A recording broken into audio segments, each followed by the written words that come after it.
What's poppin'? Coolest in the game, you dig? Carlito Freeze, Rise with Freeze, the best channel in the city, the county, the jails, around the corner, the church, the world, Craig, you dig? I'm here with a special guest, special OG of mine, you know what I'm saying? I don't just usually have people on here just because we cool or we close.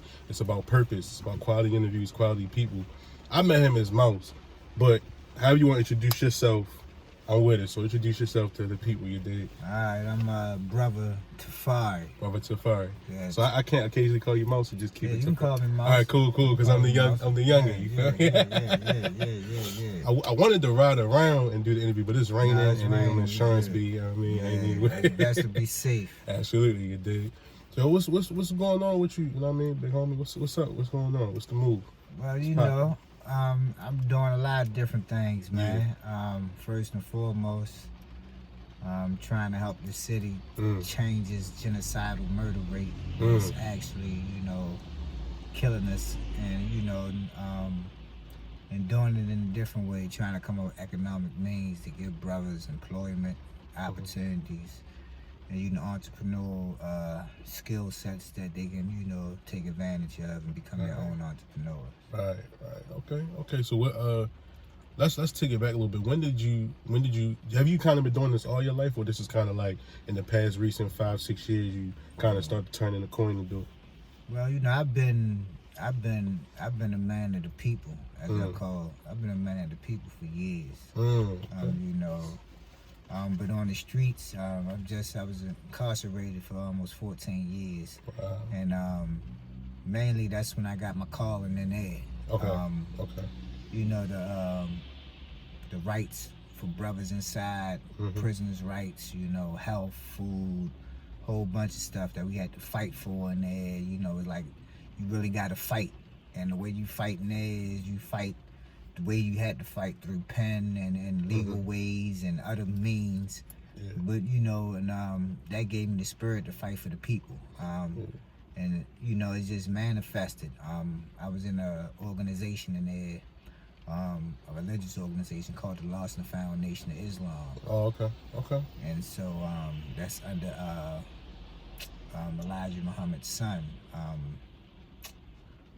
I can't forget his name right off the minute, but he's the leader of that sect of the Nation of Islam. So it's different chapters and stuff like that. Yes. Okay. And so I was the minister of economics. And so, you know, the whole thing of it in there in prison, you know what I mean, more so in there is more of discipline. It's more rigorous. Yeah. And so we had to show and prove your intelligence in there. Like, you had to show and prove what you know, what you knew. You had to be on tap. You had to be on point. And some of these brothers, and when you come speaking, you gotta know your facts and your history. You just can't be willy-nilly with these brothers. You can't just be on the surface. These brothers all day long, they ain't got nothing to do. They in prison, they studying. So they bookworms, like real talk. That's what that's what I became, and I became a bookworm. You know, once you know, I became tasked with the Minister of Economics. I wrote a book in there with a brother. I co-authored a book. Okay. Wow. Yeah, it's called African Senate Ideology, Liberation Ideology. And, you know, it's dealing with a social structure. It's dealing with a kind of a superstructure, more like a religious structure. And then it's dealing with economic structure. And that's the piece that I put together. Do you guys still have did you ever publish it, or you just kind of have your rough copy? We just had the rough copy. I plan on publishing it. Please do. Yeah. So do you see a lot of brothers go in, get incarcerated, and kind of educate themselves by trying to figure out laws and try to figure out their case? Or that's more like a fiction thing? Yeah. A lot of brothers do. I mean, for the most part, it forces you to, unless you want to take that time. You know what I mean? If you got an L boogie, you got a life in the 400 years, you better be trying to fight your case. You better learn something about that law, because ain't nobody else going to do it. Yeah. You can't depend on your lawyer. Yeah, you can't depend on your family either. Yeah. Have you seen instances where dudes have, like, read up on the law and got their case overturned, or even got some years shaved off? Yeah, me myself, I got 10 years taken off on my case. So speak on your situation if you can. Well, you know, basically it was some frivolous stuff that, you know, they added within the charges. You know, in the state of Maryland, they like to stack charges. And basically what they call is, you know, so for example, if someone's to murder somebody, well, they would get the murder You just think that they would just get murder, but it would be murder. They get attempted murder. You know, they get everything assault, under that. Yeah, they get all of that. with a weapon, You know what I'm yeah. saying? Instead of just like it's murder, so they get the stacked charges. So in reality now, in reality, the act is, you know, so for if we're gonna use murder, the person was murdered. You know what I'm saying? So in reality, that carries more than all of it. But since they stack them, so say if you wasn't guilty for the murder, then maybe you was guilty for manslaughter. Right. You know what I mean? Or second degree murder. You know what I mean? Because, you know, out and out first degree murder is, you know, the premeditation of it. Okay. You know, and that's what separates degrees of it. Yeah. So you had that premeditated. Second degree is more reactionary. You didn't mean to kill him. You know what I'm saying? And that's more something like somebody's robbed the bank. They didn't mean to kill him, but something happened. So second degree murder is unintentional murder still in the commission of a crime. Yes. And manslaughter is no intention of that even happening. But you still can get time. Yeah, you still can get time. But somebody still got, and somebody's life still was lost. So that's how they do it. So they'll give you all of that. They give you manslaughter, the second degree. They give you all of that instead of just giving you whatever the crime fits. And so that's how most brothers get their time back, because it doesn't, sometimes when you break it down and you go to court and the stuff is discovered, it actually wasn't premeditated. It actually wasn't a crime committed.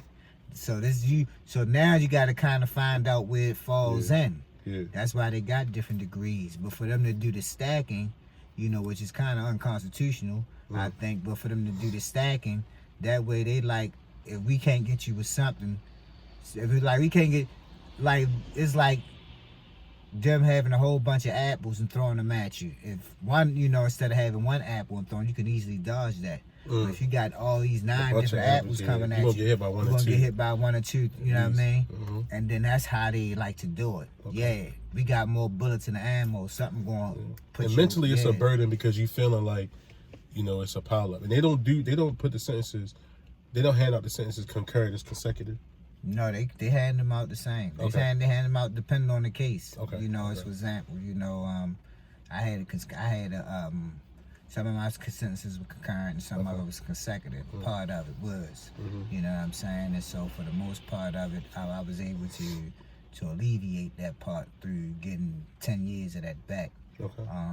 And you know, just fighting, you know what I mean? When you really, like, you know, to me, I'm like, it's out there. The laws are out there. People need to just do the research. Stop being lazy. People, like, there's a lot of people that's really locked up falsely. And I'm not saying everybody, because there's some people that did what they did. Yeah, that did what they did. You know what I mean? And reality is what it is. Yeah. So you know. So when you got your 10 years back, did you have a lawyer? Or was just you and getting the knowledge? I did it myself. Wow. So you basically feel like, you know, you can really be your own lawyer if you just do the diligent research, the diligent knowledge in order to attain. Just know, if you can learn and understand and adapt and read and know what them words mean, you can do it yourself. And I was able to get it basically back on law, because law gonna speak for itself. Law gonna speak for itself. You know what I mean? If that was like somebody pull up on us right now and they be like, yeah, today Monday, and they try to give us a ticket and say move, and we say the sign so we can park here, and we can't move until Tuesday. The law says that's the law. You feel what I'm saying? But we aren't privy to it because we become ignorant of the law. Right. But that's not an excuse, because you don't know something, and that's what most judges will tell you. Like, I didn't know this, but that don't mean nothing. That don't mean that since you didn't know, that don't mean that you're exempt from the punishment. Yeah. All right, make sure you stay in tune, man, to my man Robert Freeze. You know, he the one. He doing his thing. Keep it tuned, you know, and stop playing, man. You check him on his website, on all his spots, and then all his channels, man. Holla at the brother, man. Peace.